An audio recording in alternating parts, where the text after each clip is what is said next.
Housekeeping here. Good news, I'm running my masterclass again. Less stress, less prep, how to exploit materials in multiple ways. I had such a blast doing it last year and got such good feedback.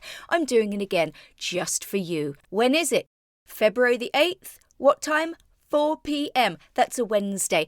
And up until the 3rd of February, you get a 20% discount with the coupon code LESSPREP20. LESSPREP20. See the show notes for the link, and I'll see you there.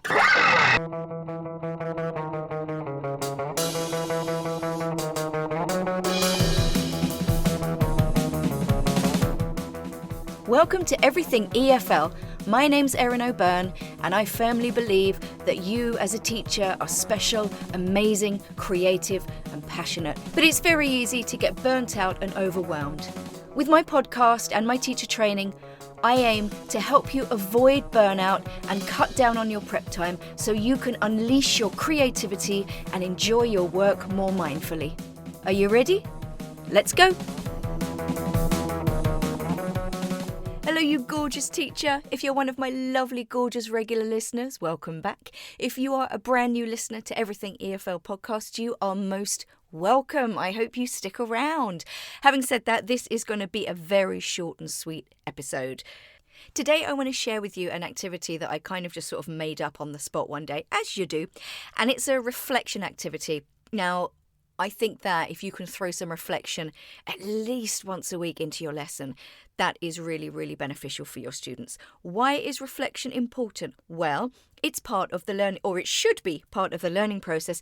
It makes students stop for a minute to process all of that cognitive load and, let's face it, very often cognitive overload. It makes them think about the progress they're making, and a lot of the time it makes them realise that they are progressing even when they feel they aren't. Or, you know, how many times have you had a student saying, I don't feel I'm progressing, I don't think I'm learning? If you do some reflection every week and actually analyse what they've done and what they've learned and things like that, it might actually help go towards those kind of, you know, small victories, those little dopamine hits, those little sort of positive moments that everybody needs. So this is a really, really short activity. It can take not even 10 minutes, and it's all about raising awareness of good communication skills and turn taking, especially if you have some dominant students who love talking. And if you're doing some kind of, you know, group activity, they generally tend to just take over. And if there's a quieter student in the group, which, you know, sometimes you can't avoid, you know, they just can't talk. They sit there and it must be quite boring and frustrating for them. You know, we've talked about this before. There are a million reasons why students don't talk, or they can't talk, or they won't talk, but it doesn't help when they have a dominant student in their group who's doing all the talking for them and just isn't giving them a chance to, you know, think, formulate their ideas, or just speak. Now, obviously, you can avoid this by, you know, the way you pair and group students. But like I said, sometimes it isn't possible. And, you know, you do have to mix your students up and get them to experience different people, different personalities as well. So the way it happened was it was a B2 class a few years ago, and we were doing some kind of project-based lesson where they had to produce like a product and, you know, pitch it, that kind of thing. And there was a group of 4 students. 3 of them were from a quite culturally shy country, and the other one was from a European country where talking is, you know, that's what they do. And that's grand. But, you know, as a match for a group discussion or a group collaboration, it was a little bit tough. The 3 students who weren't as talkative basically just kind of sat there while the other guy, he just spoke. And I just suddenly came up with this idea. So I stopped, I stopped the discussion. I just said, okay, guys, just 1 second. We're just going to try something. And we did a little activity that made them all think about their level of, let's say, contribution to the group discussion. And, you know, you can choose how and when you want to do this. Take the idea, adapt it, think about when is a good time to do it, halfway through, right at the end. Anyway, it goes something like this. So keep everyone in their groups. and ask everyone, okay, open your notebooks, draw a circle, and then write everybody's names next to it, including your own. Okay, so do it on the whiteboard, put your own name, and then make up 3 other names of people who don't exist. So like, Erin, Emma, Eve, and Eric, right? Draw a circle, put those 4 names. And then tell them, think about, the last hour, the last 20 minutes, whatever. And they have to make a pie chart that represents the amount of time that everybody in their group talked for. Now, ideally, it should be sort of divided into nice, neat, equal portions, but very, very often it doesn't. And also, you will find that, especially the talkative students, their pie chart representation will be a little bit different from the others, okay? Not everybody has exactly the same perception of the same situation. So you ask them to do that, and then you get them to compare their pie charts in the groups. Now, don't look. This is nothing to do with you. It's to do with them. Monitor from a distance. Just say to them, stress at this point, this is not a judgment thing. It's just a reflection. I just want you to compare and see if you have the same. And then have a chat about it. Are you surprised? Get them to do that. There'll be a little bit of laughter, a little bit of nervous laughter, see how they react. And then as they're doing that, I suggest writing some reflection questions on the board. Do it in your own language if it's more effective and it's going to make the class flow a little bit better, okay? Because this isn't an English language exercise necessarily, all right? It could be, but it doesn't have to be. So you could ask them questions like, what responsibility do talkative students have to quieter students? Should they encourage them to speak? How? Maybe what phrases could we use?